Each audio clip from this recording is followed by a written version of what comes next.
Pramodo mboten dados sabab kala-kala ingkang saged sumundul wonten ing Kayuwangan menika wonten pirang-pirang perkawis iki. Wonten pinten-pinten kawis tunggal. Wontenipun lemah sangar Kayuwaing menika ugi dadosaken gara-gara ing Kayuwangan menika angka setunggal mongko jagat boten wonten wujudipun lemah sangar tumuli wujudipun kayu ingkang aeng.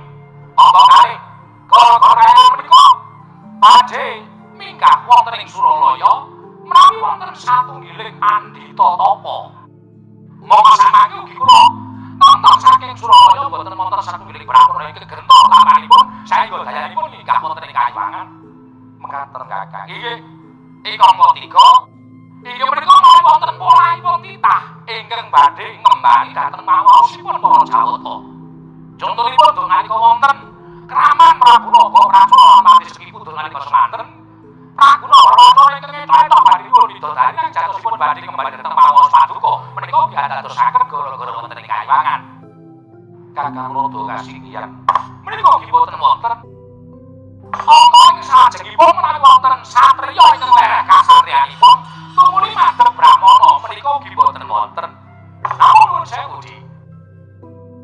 Menawi satriya menawi Brahmana ingkang lampah tapa menika boten wonten. Namun ugi dados ing kapuningan bilih sejatosipun gara-gara kayangan ingkang ngantos sumundul wonten ing ayat menika dipun sababaken boten saged jayu namung titah selantah wujudipun kawula alit ingkang samangke anaku tapa ingkang dadosaken gara-garane Kayuwangan Suralaya Adi Pramesti Bathara Guru.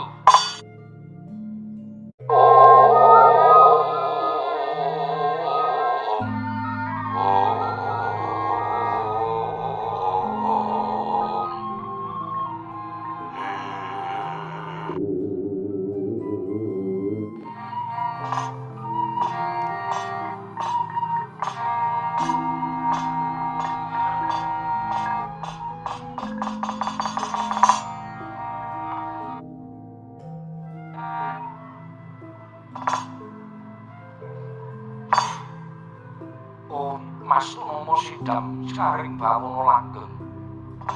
Nun mangke Kakang Resi Narada, Kakang Resi Kanika Putra. Sarawa paduka Kakang Resi Narada wonten ing Balimartya Kundamani. Ingkang rayipun Jatimurti ngaturaken pasegan panakrami kunjuk Sandhawada paduka Kakang Narada, Kakang Resi Kanika Putra. Sok wadaya papak pong bebono kali sedhi sapa sing gawe. Menawi Di miji dhateng wiswanipun ing Raka Siti Pangdal wanter sabda mangan kewadu Adi Pramesti Bathara Guru. Ing Raka ing Siti Pangdal cumadhep dawuh mangan kewadu Adi Pramesti Bathara Guru Di. Kakang Narada kasinggihan ingkang rayi ngaturaken pasegan panakrami Kakang kunjuk kersanipun Kakang Narada. Kangge kula tamyak kaya bombong raos manahipun ing Raka Siti Pangdal. Mboten langkung masa maksudipun pundi asamanipun ing Raka katur ngersa wadu Adi Pramesti Bathara Guru. Kula tamyak dadosaken suku marwata raos manah kula Kakang. Mboten langkung kasengicano anggenjengan kula lenggah. Sampun mboten kirang prayogi wiswanipun ing Raka Siti Pangdal tadi. Atmaja ulun kula Bathara Indra. Padha kandhiraja saprato kita nggih Bathara Indra. Kawula nuwun tansah pinangangan kawidadan dereng sami krasanipun ingkang putrapun Bathara Indra. Namung kepareng ingkang putra ngaturaken sembah sumenging pangabekti kula kunjuk Sandhawada paduka ingkang adi pulun sembahan kula. Pulun kayoman kula wonten ing Madyapada prapting gelahan pulun. Bathara Indra luntama karya bombong Tyasulun ora liwat pangestulun Namarana. Kula pundi jimat palipe dayan ing kasantosan. Apa dene sira Yama Dipati? Prayogana ngira ngadhep ing ngarsa ulun Yama Dipati. Nonton ulun. Sampun boten kirang prayogi wiswanipun ingkang abdipun Yama Dipati. Namung dereng lan sasampunipun kepareng kula ngaturaken sembah sumenging pangabekti kula kunjuk Sandhawada paduka ingkang adi ulun. Iya. Yama Dipati luntama karya bombong Tyasulun. Ora liwat prayogana ngira ngadhep ing ngarsa ulun lan tatanen sangganing para Jawata, para Hapsara Hapsari ing padha mangarsana. Aja nganti ning padha saur manuk jeneng lurut diababarake wigati ning pepanggihan ning Bali Marti Kundo maneh. Menawi sampun paduka dawuhaken badhe kula candhi nggo jimat ulun sembahan kula. Wangsul dhateng resanipun Kakang Narada, Kakang Resi Kanika Putra. Marmanipun dinten samangke menika Kakang Resi Narada Lowiji mangasama wonten ing Bali Marti Kundo maneh. Jernyatanipun dinten samangke menika sanes pepanggihanipun para Jawata. Dewa dene ingkang ngrayipun Bathara Guru ngawontenaken pepanggihan malih madyan ing Bali Marti Kundo maneh. Kakang Narada, Kakang Resi Kanika Putra. Dadosaken kagyat raosimanipun ing Raka Siti Pangdal-dal. Dene paduka Pramesti Bathara Guru nimbali dhateng sawanipun ing Raka Siti Pangdal-dal.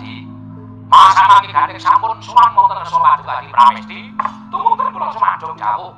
Wonten wigatos menapa dene paduka Pramesti Bathara Guru nimbali dhateng Raka Siti Pangdal-dal menawi kepareng-kapan babaring kathah saha kapidhangetaken dhateng sangganing para Jawata, para Apsara-apsari tumungkul kadhawuhna.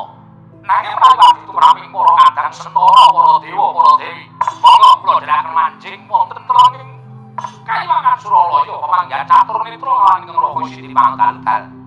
Kakang Narada kasinggihan mekaten. Namung mugi dados ing kawulingan Kakang. Perkawis menika perkawis sing para Jawata. Mila kula kinten sedaya menika kula keparengaken midhangetaken menawi dados babaring laman menika Kakang. Nggih.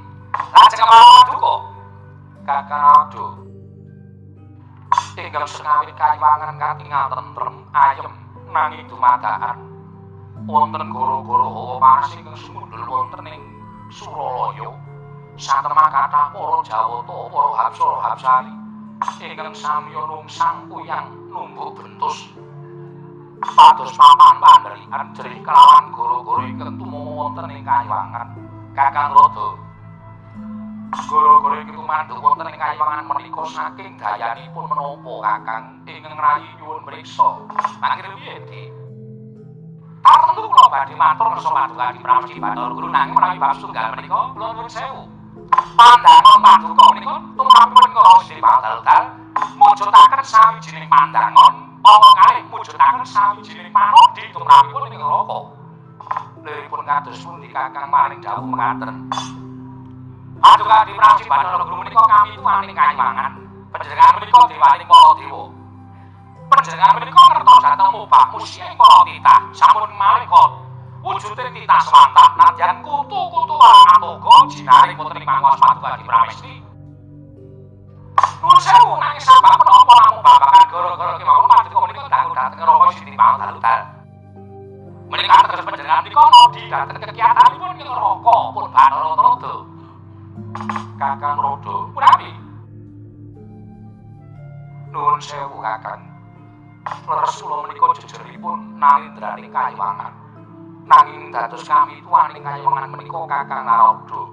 Mboten wonten jamak limrahipun sarta dosa menapa ing badhe kula sandhang. Menawi kula ngantos wantun langkung dhateng panguwasipun kami tuwaning kayuwangan. Wondene angka kalih. Kula nyuwun mriksa dhateng Kakang Narada menika embanipun kula ingkang damel cangkriman. Mboten wonten jamak limrahipun. Ing atasipun kula ingkang damel cangkriman tumuli kula piyambak ingkang batang cangkrimanipun menika Kakang. Mila dinten samangke mugi kepareng nggalih hamba barono ingkang sejati dhateng ing rayipun Jatimurti Kakang Narada. Nggih. Menawi tetep mekaten kula badhe matur namung nuwun sewu menawi wonten lepat aturipun ing Raka Siti Pangdal-dal nyuwun gunging samudra pangasami. Kakang Narada mboten dados sabab kala-kala ingkang saged sumundul wonten ing kayuwangan menika wonten pirang-pirang perkawis. Wonten pinten-pinten kawis tunggal. Wontenipun lemah sangar kayuwaing menika biadadosaken gara-gara ing kayuwangan menika setunggal mongko jagat boten wonten wujudipun lemah sangar tumuli wujudipun kayu ingkang aeng. Monggo kalih gara-gara menika badhe minggah wonten ing Suralaya menawi wonten satunggiling pandhita tapa. Monggo samangke ugi kula nonton saking Suralaya boten wonten satunggiling brahmana ingkang gentar tapanipun saengga dayanipun minggah wonten ing kayuwangan. Mekaten Kakang. Inggih. Ingkang ketiga, inggih menika menawi wonten polanipun titah ingkang badhe ngembani dhateng mawaosipun para Jawata. Contonipun dong nalika wonten kraman Prabu Naga Pracana lan Mati Sekipu dong nalika semanten Praguna Warwacana ingkang ketok badhe dipun widodari lan jatosipun badhe ngembani dhateng mawaos paduka menika piandadosaken gara-gara wonten ing Kayuwangan. Kakang Rada kasinggihan menika nggih boten wonten angka ing salajengipun menawi wonten satriya ingkang lereh kasatriyanipun tumuli madhep Brahmana menika nggih boten wonten. Namun nuwun sewu Di. Menawi satriya menawi Brahmana ingkang lampah tapa menika boten wonten. Namun mugi dados ing kamuningan bilih sejatosipun gara-gara Kayuwangan ingkang ngantos mundhul wonten ing ayat menika dipun sababaken boten saged jawi namung titah selantah wujudipun kawula alit ingkang samangke alaku tapa ingkang dadosaken gara garane Kayuwangan Suralaya Adi Pramesti Bathara Guru.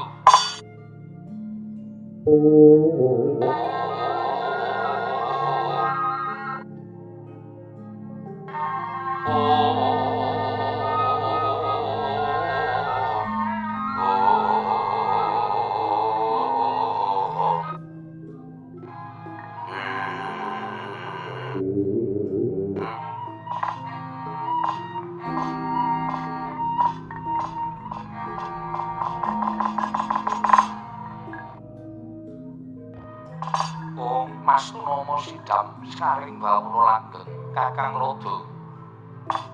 Cetha kula tampi pangendhanipun Kakang Resi kanika putra bilih ingkang ngalampah tapa menika namung jejering kawula alit. Namung jejering tiyang loro saudut telu saurupan. Teka andhu para sanget ing atasipun namung derajatipun kawula alit. Kegiatanipun saged sumundhul ing antariksa satemah damel gara-gara wonten ing Kayuwangan Kakang Rada. Mangke rumiyin Di nuwun sewu. Jenengan mari dawuh jejeripun kawula alit teka kegiatanipun saged sumundhul wonten ing Suralaya. Nuwun sewu lho Di. Kawula alit menika boten selamahe kawula alit. Nadan derajatipun menika namung wujudipun kawula nanging kegiatanipun tak prabeda kaya diri Jawata. Sabab estunipun titah menika titah ingkang kasinungan titising dewa ingkang aglar minangka dados kawula ingkang selamanipun gesang wonten ing Madyapada. Sinten Kakang? Sinten ingkang damel gara-gara Kayuwangan? Menawi Kakang wonten paring dawuh, lajeng kula mangertosi titah menika kula wau badhe kula puruki. Lan samangke badhe kula emutaken menawi boten saged dipun emutaken malah kepala titah menika badhe kula banjur kula bedaken wonten ing kawah Candra Dimuka. Sabar. Aduh, apa-apa ati lebokke ning kawah iki lho Sundi. Yen namung lho Di. Menawi ingkang raka isih mau dal-dal menika muncul atur ora waduh kok boten kagate kali. Boten Kakang. Kula nuwun sewu. Ingkang lampah tapa menika boten sanes kula aturaken ing ajeng bilih menika namung wujudipun kawula alit menika boten saged kejawi namung ing neraka piyambak. Kakang kula piyambak inggih menika boten saged kejawi namung inggih menika Kakang Ismaya utawi Semar Badranaya. Kakang Semar anggenipun lampah apa wonten ing wana Jebres. Wonten ing wana Jebres inggih. Sabab menapa Kakang Semar teka lampah apa lajeng gegayuhanipun menapa ingkang dipun jangka dening Kyai Semar Badranaya Kakang Rada. Dalah. Nuwun sewu. Kakang Semar nggih punapa menika mboten kok kepengin kanugrahaning dewa utawi ajangkung nyuwun dhateng panguwasaning dewa supados paring wahyu utawi kanugrahan menika babar pisan mboten. Namung mugi dados ing kawuningan. Kakang Semar nggih pun ngaku tapa menika aslinipun geton geduwung kagol kogelan manahipun nalika lampahipun Narendra Inggarawati menika ingkang wayahipun Bathara Kresna mala kramakaken inggih menika atmajanipun didhari pikantuk lan Abimanyu. Duh nalika semanten Kyai Semar menika nyemutaken dhateng Nata Ndarawati supados anengga dhateng murcanipun Janaka. Nanging krana kesesa tumunten dipun dawuhaken temanten kekalih. Tumunten nalika semanten Semar nyemutaken dhateng Nata Ndarawati. Namung boten dados kersanipun ingkang wayahipun Nata Ndwaraka. Mekasan Semar dipun ruman-ruman ngantos dipun unek-unekaken kados mekaten teh ameh kurang golek. Malah mantu Ndarawati inggih menika pun wayah dika Abimanyu menika ing dadosaken kogel kagelan manahipun Abimanyu menawa angecoki kuncungipun Semar Badranaya tumunten Semar kisah saking negari Ngamarta kisah saking negari Ndorowati mapan saat majanipun wonten ing wana Jebres tapa mata Semar menika anggenipun tapa boten lamahipun tiyang tapa anggenipun tapa menika tapa jengking ngono dadak